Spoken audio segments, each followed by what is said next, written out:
Good afternoon, and thank you for having me here. Right, let me start by saying my conflict of interest is that I'm not a believer in minimally invasive extracorporeal circulation. However, I'm not an atheist either, so I regard myself as a bit of an agnostic.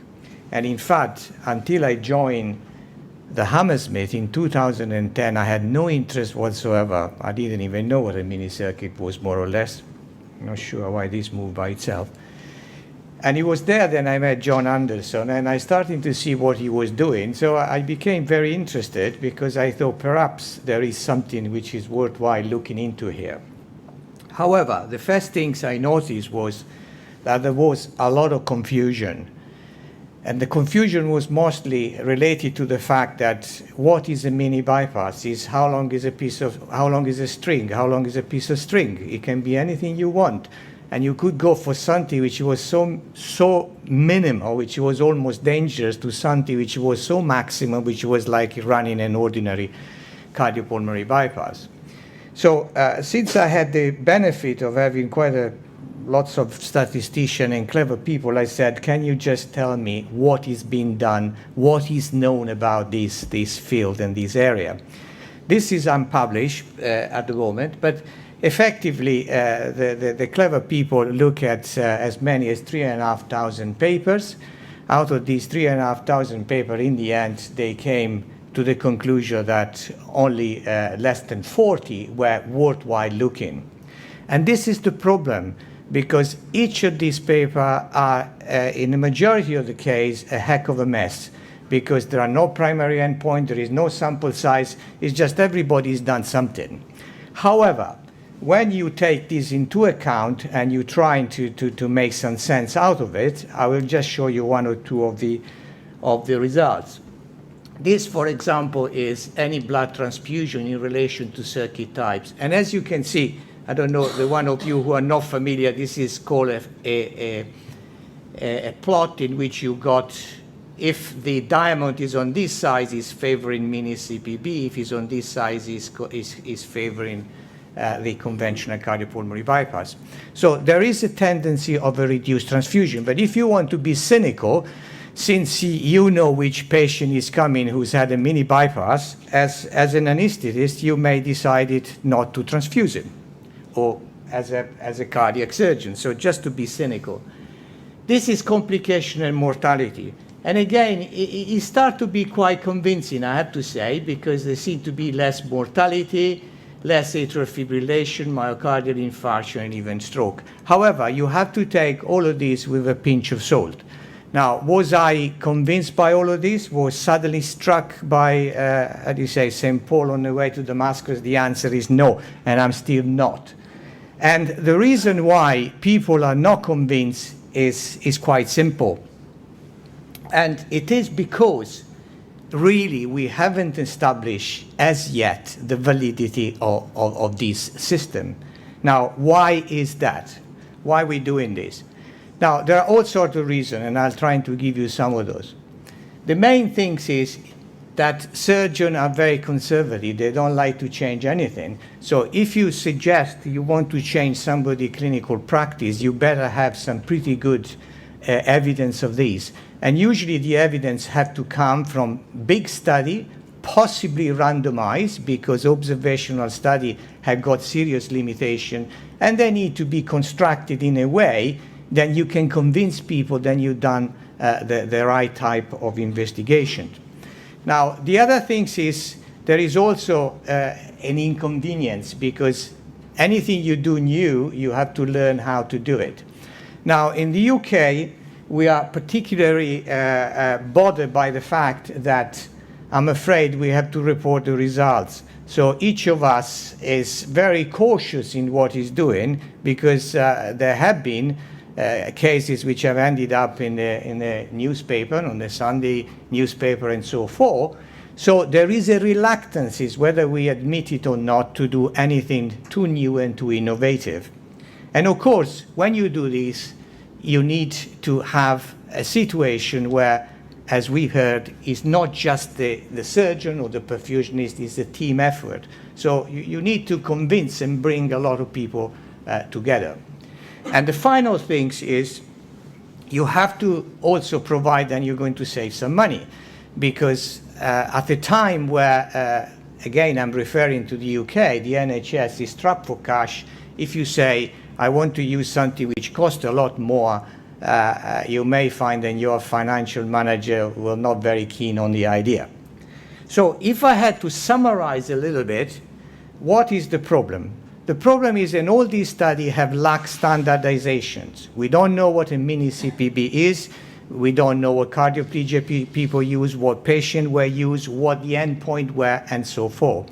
So effectively, we had, and we still have in part, chaos. And out of chaos, if you want to answer a question, you have to start with some order. And I have to give a great credit to the previous speaker, Kyriakos, who is really the first guy who trying to put some order into these chaos. It's not just the book he wrote, but you heard him from him. He produced this, which effectively defined for the first time what a circuit is. So at least now we know what we're talking about, what we're referring to. And this is a great credit to him. So what is the next step? The next step, in my opinion, is a multi-center study.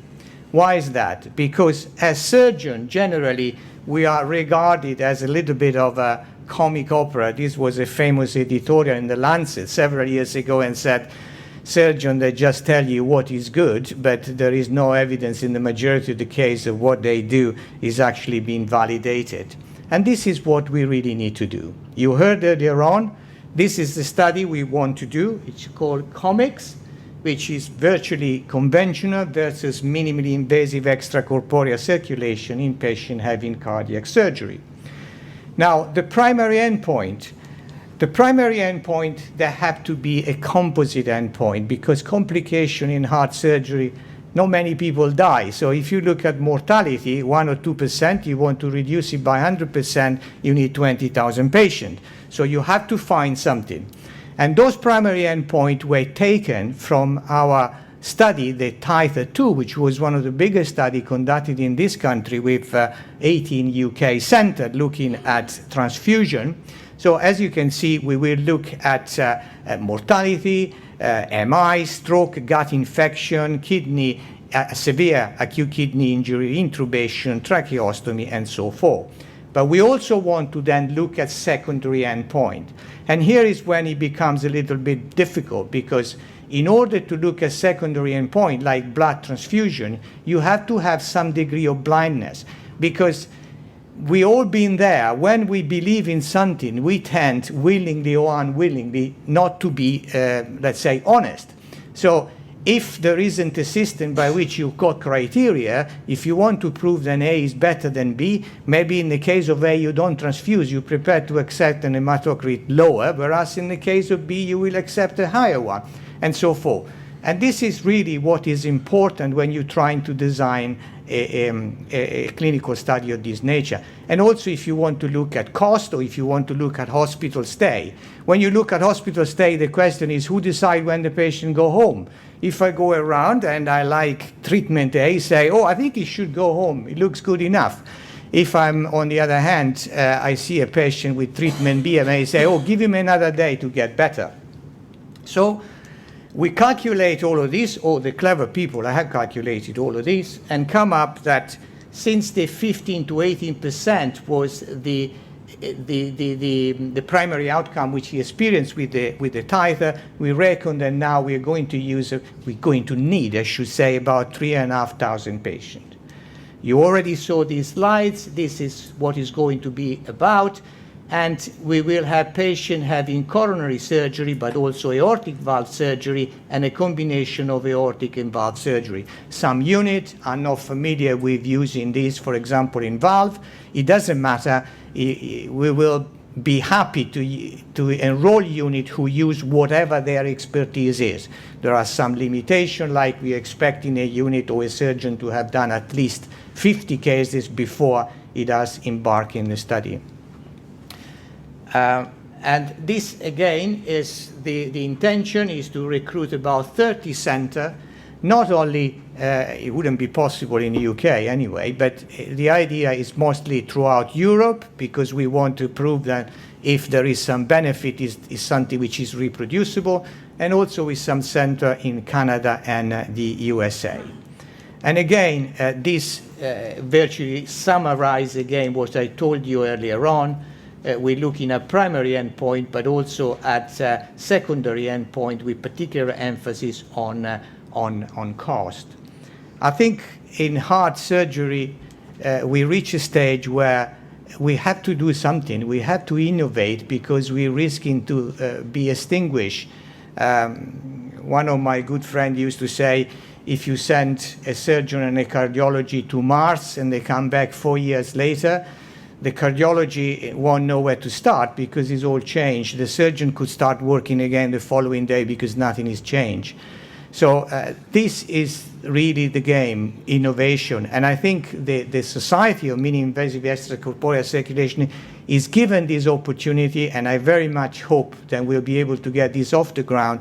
And if there is any center in the UK which is interested in participating, we're happy to provide you with protocol, ethics, and everything else. So please do contact me, and we'll be delighted to have you on board. Thank you.